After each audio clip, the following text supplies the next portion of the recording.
Coming up next, throw away your credit cards, the best camera we've ever reviewed, and we've got an unboxing of the Pebble Time. You've got to watch before you buy.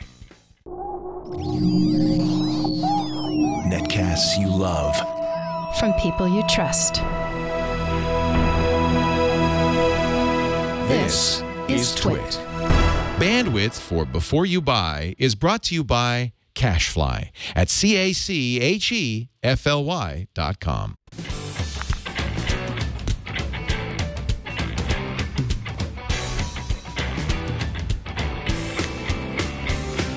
Hello and welcome to Before You Buy. It's Twit's product review show, where we take the latest gadgets and gizmos that we get here in the Brick House and we give them out to the members of the Twit Army to give the most honest review we can possibly get. Speaking of honest reviews, we have with us good friend of the show, Miriam Joar. Miriam, thank you again for coming on to the Before You Buy. Father. How are you?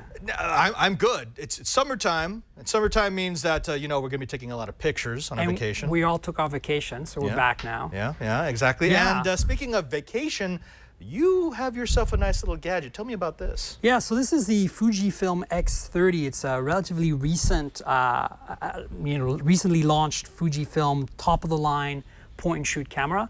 It's designed for people who love photography, like me, but don't want to lug around a DSLR, for example, and want something a little better than their phones. Even though phones like the iPhone 6 and the G4 and the GS6 today are really good, this just cranks it up a notch. I wanted to ask you about that because, I mean, you're a phone person. Yeah. You get all the best phones, all the greatest phones, and you get to play, especially with phones that have beautiful cameras, and yet you felt compelled to bring a point and shoot along with you on your vacation. So the reason for that, I went to Iceland, and you've got some pictures here that we can show, but the reason for that is the interface, right? Like this camera has a bunch of knobs everywhere in all the right places that if you're like a very capable photographer, you can exploit. So you can shoot full manual, I can have my finger rest on this little wheel for shutter speed, this ring here for aperture. It feels like an analog camera from back in the day. Let me go through some of these things because I think that's important. Regardless of what this camera does and how new it is, there's a crop of cameras out there, high-end point-and-shoots, that are designed for kind of professional photographers, and they have these type of controls. So, first of all, you take out the lens cap, you twist it on. Oh, okay. And then you have a 4-time optical zoom. Again, optical zoom is something you can't get on a phone camera today, not commonly anyway. And it really does, make for a better zoom. Here's a dedicated switch for manual focus, continuous focus, and single shot focus, which is something you'd find on normally like a Canon or a Nikon. Right. Here you have a button that lets you switch what mode this programmable dial does. So it could be manual focus, it could be ISO speed, aperture, whatever you want. I like that. Here's your shooting modes. This looks like an old traditional shooter's camera where you've got your speed and all your modes right up at the top. Right, and Fuji and a bunch of other companies have kind of gone back on this retro look, but because the control and the user interface is really something you can't replicate with modern digital technology. So they wanted to bring that back. And so you have, this is a mode selector, like program, shutter speed, aperture priority, manual, panorama, all that.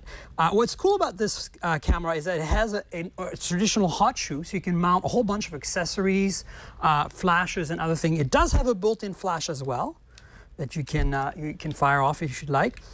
Dedicated EV button, so that, like as you can see in the viewfinder, changes the brightness of the shots in real time. And then you have a really nice kind of mechanical feeling shutter key here. I've already mentioned this button here lets you adjust, you can program it as well, and it's also got a click function on it. So basically, without having to look at the camera or the interface, because there's an electronic viewfinder as well, you can, look at me right now, I'll show you. You can go like this, and it automatically switches from the LCD in the back to this high-resolution OLED viewfinder, and lets me shoot like a pro, really frame my shot. I can see all the parameters and adjust them. So this is the kind of experience you cannot replicate. Is that a through the lens or is that another screen? No, this inside? is another screen. It's another screen, okay. Yeah. So it's not a reflex like through the lens, and it's not a optical viewfinder that you'd find on the older point shoots where you have a hole here, but that framing doesn't match the framing of your shot. This actually reflects what the sensor is seeing, including the brightness of it and everything. So it's very accurate if you're shooting. So that's in a nutshell what this user experience is optimized for. So it has a lot of the features that I might expect out of a DSLR. Exactly. Like, for example, I can make the front the focus ring, and I can use the back wheel for my aperture, which is all great. But now the big question, what about quality? So is it significantly better than what I get from a camera? It is significantly better than what you get from your smartphone, even the best smartphones. Oh, that's nice. It's probably at the same level as an entry-level DSLR, this one. Oh, okay. So it's a 12-megapixel sensor with really, really good, large sensor. It's a little smaller than APS-C. I think it's kind of similar to the micro Four Thirds type size sensor. Okay. And it's got like optical image stabilization. I think it's a 5-axis system. Like that. It's really high-end. Nice you can see the bokeh here. So f/2.0 is the lens. And if you're on maximum zoom, you only drop to f/2.8, which means you're still gathering a lot of light. A lot of lenses, when you zoom in, you lose some of the f-stops, and sometimes quite a bit. So this is a big deal. I see these are outdoor photos, and most cameras will look beautiful outdoors. If you go back a bit, Brian, there is some photos in New York at night. So go back in time. Oh, this one? Like that one, the one before. Oh. So this is shot at ISO 800. I often, I wanted to get the guy. You see the guy? He gives me a dirty look there. And I got him. And I mean, you have to understand, this was not shot like preparing my shot. This was like this, I'll show you, right? It was like literally I'm walking around, and as I'm walking, I'm seeing the shot, right? And I go like this. Done. That you can't do with a camera phone. Yeah, that's the way. And that is why it's so powerful. Actually, he looks kind of like Brian. That's like a cranky hippo face there. Is it? So you shot that ISO 800. I don't see a whole lot of grain. That's a clean sensor. Actually, this camera can do ISO 1600 without any significant visible noise, in my opinion. So that's it's a whole different level of performance. Other things you should know about this particular camera: it has Wi-Fi. So you can remote control from your smartphone. You can use your smartphone as a GPS receiver to geotag your photos. You can transfer the photos to your smartphone and upload them full res if you want that way, like Instagram or Flickr or whatever. It has a micro USB, and it charges over micro USB, which is great. It has HDMI as well. A microphone input, so you can actually put a lav on this and do video recording. Of course it does. It does raw, okay. And all the different modes. So it's going to do panorama. It's going to do time lapse. It doesn't do HDR in the camera. It does the bracketing, so it'll take 3 shots in a row. You set the settings you want, and then you have to export to Photoshop to do that, or to Lightroom or whatever. It has a very, very large battery that can be charged through the micro USB. One of the drawbacks of this camera, but I think it's because more and more cameras nowadays have charging over USB, which is a new thing for cameras, is that it doesn't come with a dedicated power charger, one that you plug in the wall and slide the battery in. So you can buy that as an accessory, but out of the box it only comes with a micro USB charger. So you charge it in the phone. But it charges from like my MacBook, no problem. And the battery life on this thing was insane. I never got to less than half. And that was charging every 2 or 3 days on my trip, and I was taking a ton of pictures. What's the price on something like this? This is a $500 camera, street price, like I think $488 on Amazon. It lists for $599. You're not going to find it. Thankfully, it's less than $500 most places, but it's pretty new, so it still commands a bit of a premium. As I said, another thing I just want to show quickly, this is obviously the viewfinder here. The LCDs are articulated, so you can, do shots like this, or like you at a concert, you can do shots like this. So it's nice to have the electronic viewfinder, but having a regular LCD is still a really nice thing to have, right? Of course, a tripod mount, all the things you'd expect. It's also somewhat dust and humidity proof, so I was able to shoot behind. That's a big one. Behind waterfalls in Iceland, shoot through the waterfall, without the water going on the camera. Were you able to come out of an air-conditioned car into the environment without it just fogging over? Correct. Okay. Yeah. Good. So you get some stuff from using a dedicated camera over your camera phone, and this gives you that at a reasonable price without going all out. Because my belief is that you shouldn't buy an entry-level DSLR. You're way better served by something like this. It'll teach you all the things you need to learn about photography.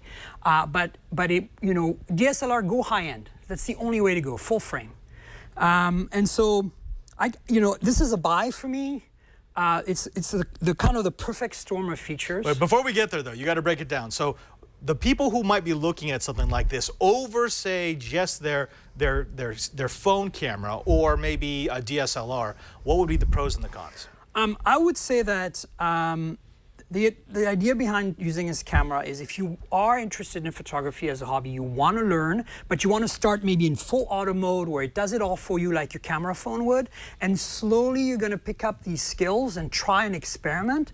This has everything. And then if you are a pro and you want to carry something that's not the size of your Nikon or Canon and still get those low light shots that are, candid, you can get those with this camera. If you go forward a little bit in the photo stream, Brian, there's some pictures of me in a cave with a bunch of people, and you'll see the incredible low light performance. This is just lit by the headlights, okay? And I think I set it to ISO 1600 for That's something that I would expect only to be able to get There's with a no DSLR. way you can do this. Yeah. You wouldn't get that on a today, phone. Right?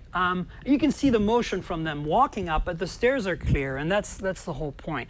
So if you're a professional or you're really a seasoned photographer, this is something you can still potentially put in a pocket or under a hoodie, to protect. And so the things I love about it is the electronic viewfinder, the Wi-Fi connectivity, the manual controls that are configurable. Things I don't like about it, doesn't come with a dedicated battery charger. And no built-in HDR. You actually have to process outside. But panorama is processed in the camera, which there's a few of them in there. And it's interesting that they chose to do the panorama but not the HDR. Another maybe small minus is the GPS. There's no GPS, so you need to use your phone's GPS over Wi-Fi to get the tagging. And honestly, the setup on that is you're not going to use it. The reality is it's just a pain. So, I think it's a buy. I think this is one of the best. I've got a few point and shoots. I've got the RX100, which is kind of Sony's high-end point and shoot that everybody talks about as the reference in this field. And honestly, I think in many ways it's as good, if not better. There you have it. It's a buy for the Fujifilm X30 for Miriam Jouar. Now, Miriam, they can find you all over the Twit TV network. You're here on Before You Buy. You regularly guest on All About Android. Correct. But where else can they find you? On Twitter, I'm Tankgirl without the vowels. It's at TNKGRL. My blog is tankgirl.com, TNKGRL.com. You'll find me on the Twitterverse and the Facebook universe and the Google Plus and all that. And all the tubes. Yeah, all the tubes. All over the tubes. And of course, here on Twit. There you go. If you're looking for a camera for this summer's travels, this might be the thing to fill the gap between your phone and your DSLR.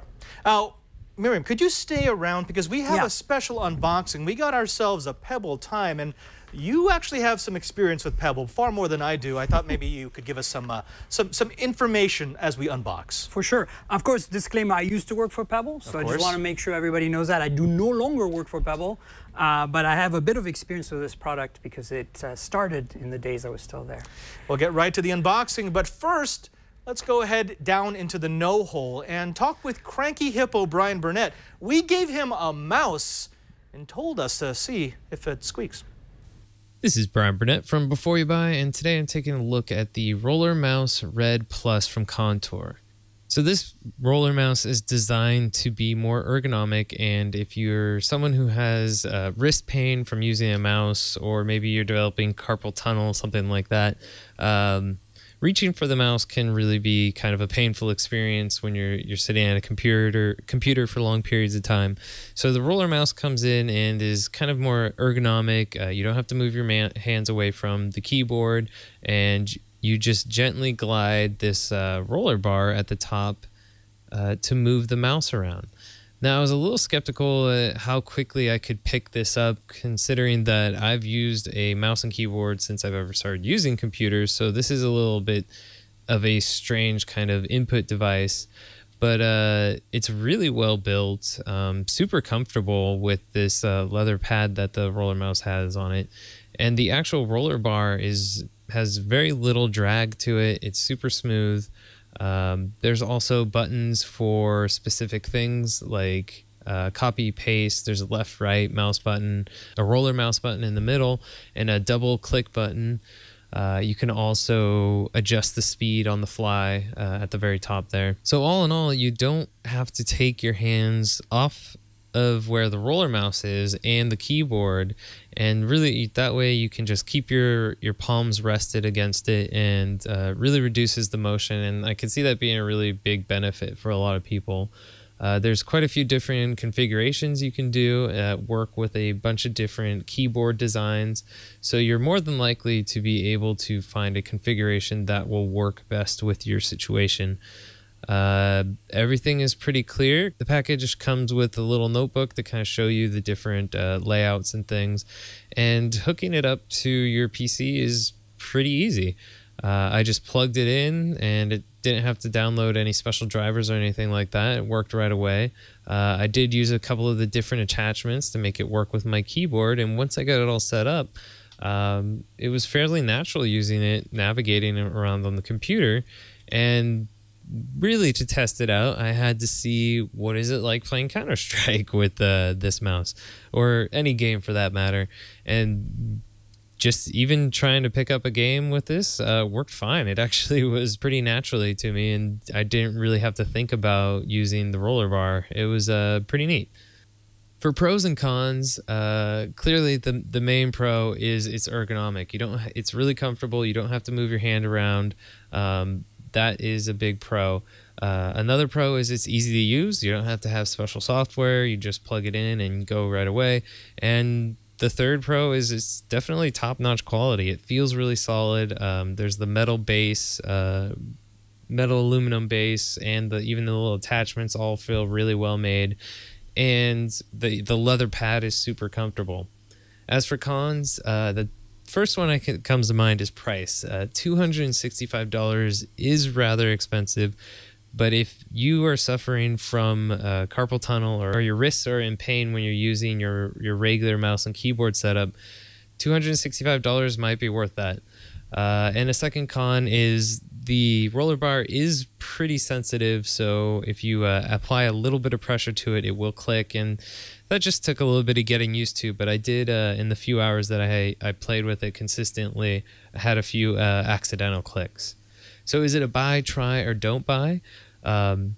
Clearly, if you're someone who suffers from wrist pain, this is a buy. I would recommend it. The quality is superb, and it's kind of a no-brainer if you're looking for something ergonomic.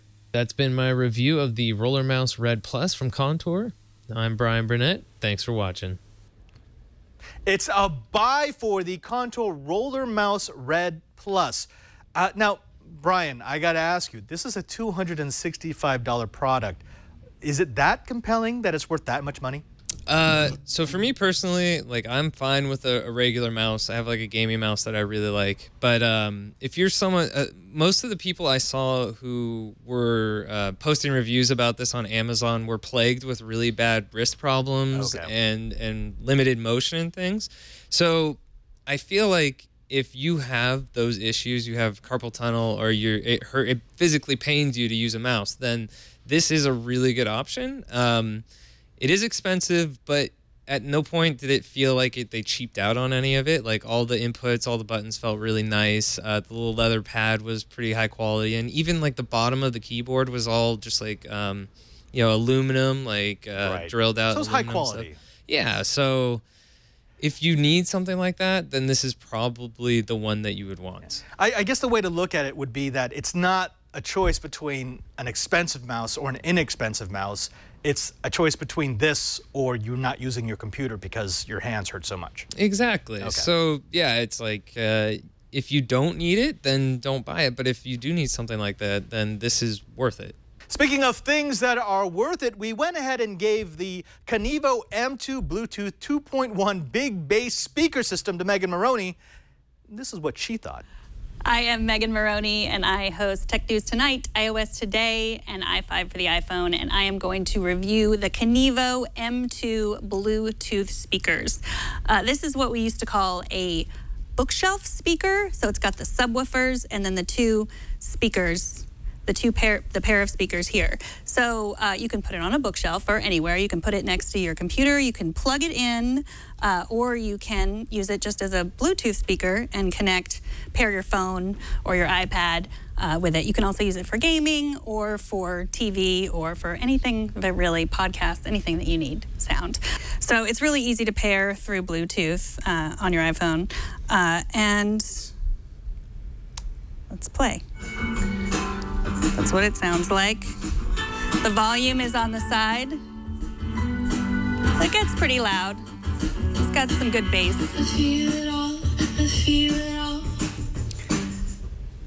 The pros are that it's nice looking. It's got a wood cabinet, which makes the sound really good. Like I said, it's easy to pair. A big pro is the price. It's only $60 right now, so that's a pretty good price for speakers that sound this good. The only cons I had are that all the controls, the on-off switch, the volume control is on the side, but the on-off switch and the other controls are in the back, which makes it hard if you do have it in a bookcase. It makes it hard to reach around. It's not portable, so if you're looking for a portable Bluetooth speaker, something to use outside, this isn't the speaker for you. There are lots of speakers like that that would be better than this one. I would give it a buy at $60. The Kinivo M2 Bluetooth speakers. And I am Megan Maroney. Back to you. If you're looking for a set of speakers with a lot of bass, Megan Maroney says that the Kinivo M2 Bluetooth 2.1 big bass system is a buy. We thank Megan Maroney. Remember, you can find her every weekday TN2 plus here on the TWiT TV network for iOS Today and i5 for the iPhone. Now, coming up next, if you're like me, you have a lot of these in your wallet. Probably, well, Starbucks card, definitely, but a lot of credit cards. In fact, this one actually is from Patrick Delahanty, so if you get a zoom in on that, go ahead and spend his gift card now. I'm sure, thank you, there you go. Spend that for him right now. Now, if you are tired of having to carry around all this plastic in your card carrier or your wallet, whatever it might be, then maybe you need what Ron Richards took a look at. Hey, I'm Ron Richards from All About Android, and I'm here with a review today of Coin, which I've got here in the box. We're going to unbox it. Some of you might have heard about this, about a year and a half ago when it was announced. What Coin is, it is a single credit card that you can use with your phone to load all of your credit cards onto it and only have to carry one card in your wallet for the rest of your life. At least that's what it was advertised for. When they announced it, they did a little pre-crowdfunding campaign, a pre-order. It wasn't through Kickstarter, but it allowed you to order it in advance. It was delayed, extremely criticized. A lot of people canceled their pre-orders. I stuck with it, and finally it got delivered to my door. As you can see here, it is just the same size as a regular credit card. All right, looks just the same as any other one. You can see on the back there's a magnetic stripe. It comes pre-printed with my name on it right here. And the way it works is you can utilize the app. They have an app for Android and iOS that allows you to load your credit cards, and then you can sync the credit card information via Bluetooth with the card. And then you can take all your credit cards out of your wallet and just carry the coin. It's great if you got one of those big bloated George Costanza wallets and you just want to slim down to just one option. The app is really easy to use. In fact, it comes with one of those little card swipers, similar to the Square dongle that plugs into your phone, and you can swipe your cards to load the magnetic stripe information. You can take a picture of the front and the back of your cards so you have the card information on hand if you need it, and then you put the card away, load it on the coin, and then you can go out into the wild and use it. How it actually works is on this little screen right here, you can see when I press the button, it turns it on, and it will give me my information. And I can use the button to scroll through the different cards that I have loaded. And when I have the card that I want to use, I load it up there, I hand it to the merchant, and they swipe it and ring you up. Now, it's got some pros and cons. The main con is that it doesn't work everywhere. I've been testing it in San Francisco, and I've had about an 85% success rate with it so far. I did some research, and actually on the Coin website, they have a full FAQ and knowledge base that tells you when and where it works. It works at the majority of stores that are out there, whether Barnes & Noble and Best Buy, all the grocery stores like Safeway or Wegmans or Ralph's or whatnot, as well as other, Bloomingdale's, Macy's, department stores, things like that. Where you run into a problem is for merchants whose system uses track 1 on the magnetic stripe, and that means the bit of information on the magnetic stripe that contains your name. So there's a handful of merchants that Coin already knows it doesn't work at, places like Applebee's, Enterprise Rent-A-Car, and REI. But that list is very, very small, and Coin has it up on their website, and you can go check it out. Some other point-of-sale systems don't support it either, and those are hit or miss in the smaller mom-and-pop stores. A lot of times, for me, what I found is any store that was using an iPad and one of those card swipers on the side of the iPad, it didn't work. It also didn't work with really sketchy ATMs in bars. You know the type, the kind that you put your card in and it pulls it in and then spits it out for you. For some reason, those ATMs didn't work. But I tried it on my bank's ATM, other bank's ATMs, and it worked like a charm. I was able to load, I've got 3 cards on here, and I was able to cycle through all 3 and use them all without a problem. So it's really neat. It's a neat bit of technology. One thing to keep in mind is that you notice that on the card there is no little chip. Many of you probably in your ATM cards and bank cards are starting to get that little chip on the side. That is a standard that is coming. As of October 2015, merchants need to be able to support that chip. At this time, Coin on their knowledge base says that it doesn't support it, but they are looking into it, and I can't imagine they're not going to support it as it goes down the road. They just need to figure out that technology. But that is something to be aware of. As far as whether or not you should buy it or not, I got to give this a try. It's really neat. Again, it does its job pretty well, but the fact that there's a handful of merchants that it doesn't work at, and also the price tag, it's $100, makes it more of a luxury than a necessity. So if you're looking to slim your wallet down, Coin is a great option, but if you don't want to spend $100 to do that, then I would pass on it. So that's Coin. I'm Ron Richards, and you can check us out on All About Android, and I'll see you next time. That's a try for the Coin from Ron Richards. Now, we've seen implementations of that concept before. Some of them were good, some of them were bad. Personally, I think everything's moving away from credit cards. For sure. But that's just But you know, me. I think the tech in is cool, right? Like, I mean, making electronics that thin and emulating a magnetic strip, like, that's what's interesting to me from an engineering point of view. So, of course, it's useless in the long run. But. Right. And, I mean, if you are one of these people who carries 5 or 6 different credit cards and plastic in your wallet, it might actually be worth it. So give it a try. Who knows? Now, we've got a special treat here. We thought, hey, you know what? We've got Miriam Joire in studio, and you used to work for Pebble. That's right. Not anymore. Not anymore. Yeah. Full disclaimer. In fact, people who have watched the TWiT TV network know full well what your stance is on Pebble, which is, we don't have to go into it, but essentially, great product. It's been a bit mismanaged. The company's been, it's had issues. That's my opinion, but you know. Yeah. But we're not here to talk about mismanaged companies. We're here to talk about this. This is the Pebble Time. This is the most successful Kickstarter ever. Now, Pebble did kind of put Kickstarter on the map with their original. It was one of the first multi-million-dollar projects. I was the first journalist to write about it. Exactly. And Gadget. That's how it all just went crazy afterwards. Now, but this one went even crazier. $20 million, 78,000 backers. So obviously there was a little bit of interest in this. Let's go ahead and open this up. This is not mine. This is actually Megan Maroney's, but we're going to show you what's inside the box. Now, what's so special about the Time?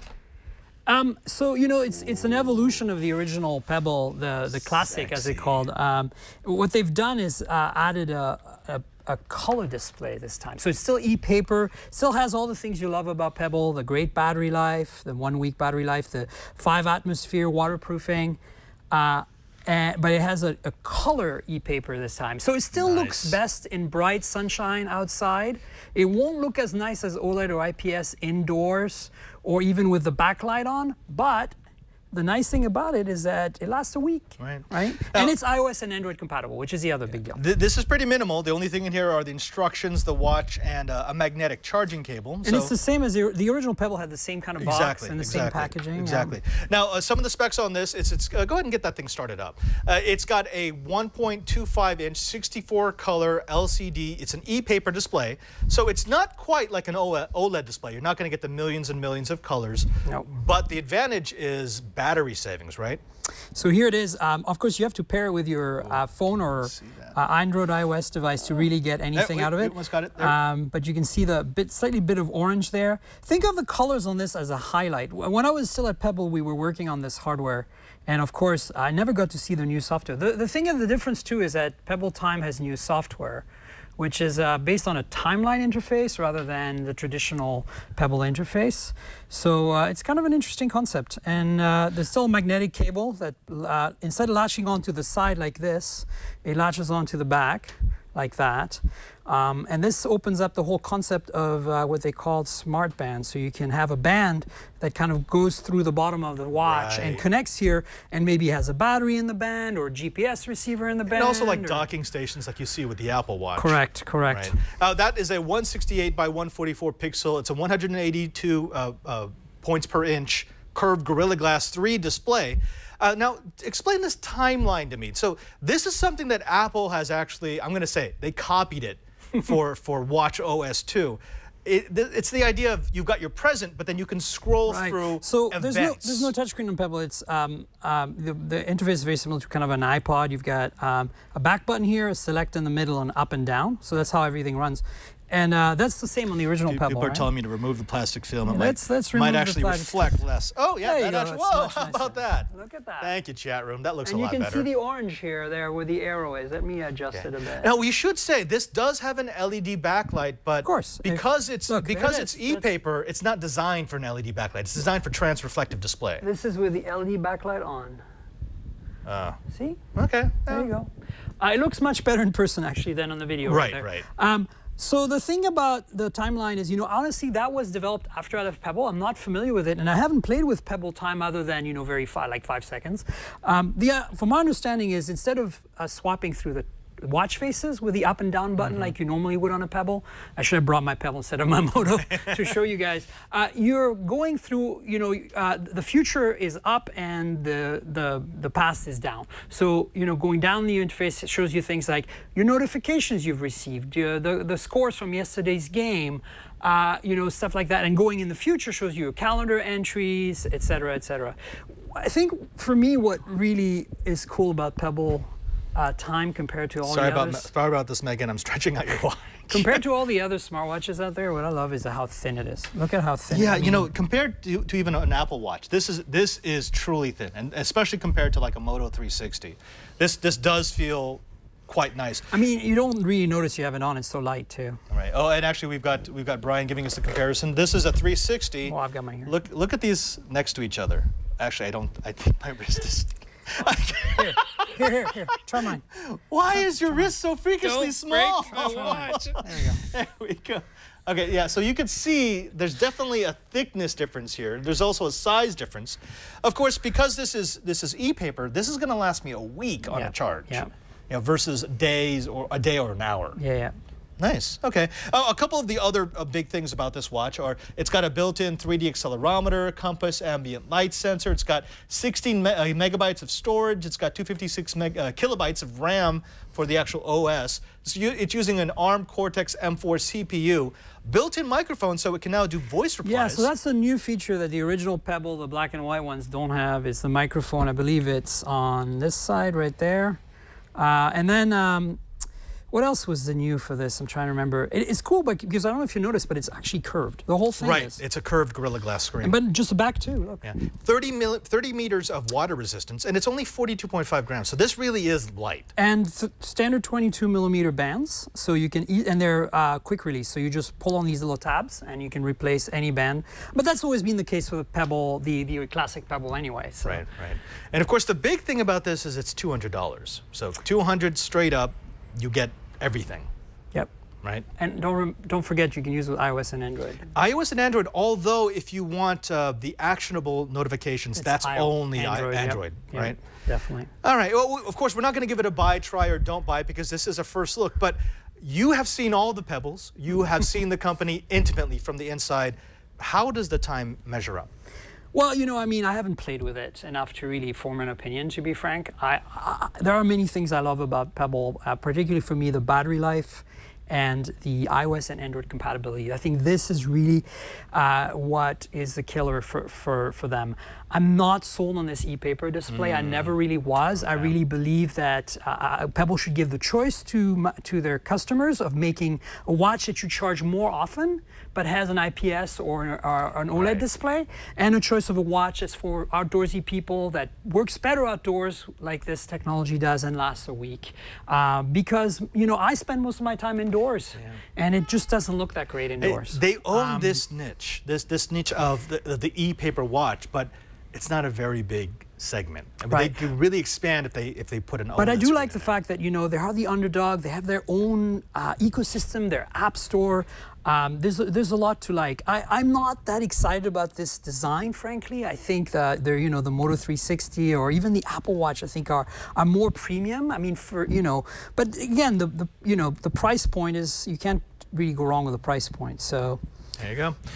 Look for the Pebble Time. You can find it on Amazon right now, about $200 if you want to pick yourself up one. It's not on Amazon yet, is it? It will make its way to Amazon. Yeah. They have to get all the backers and then I first. believe that you can pre-order on Pebble's website. You've always been able to, so I presume you can still do that. Right. Miriam, thank you very much for welcome. your inside look at Pebble.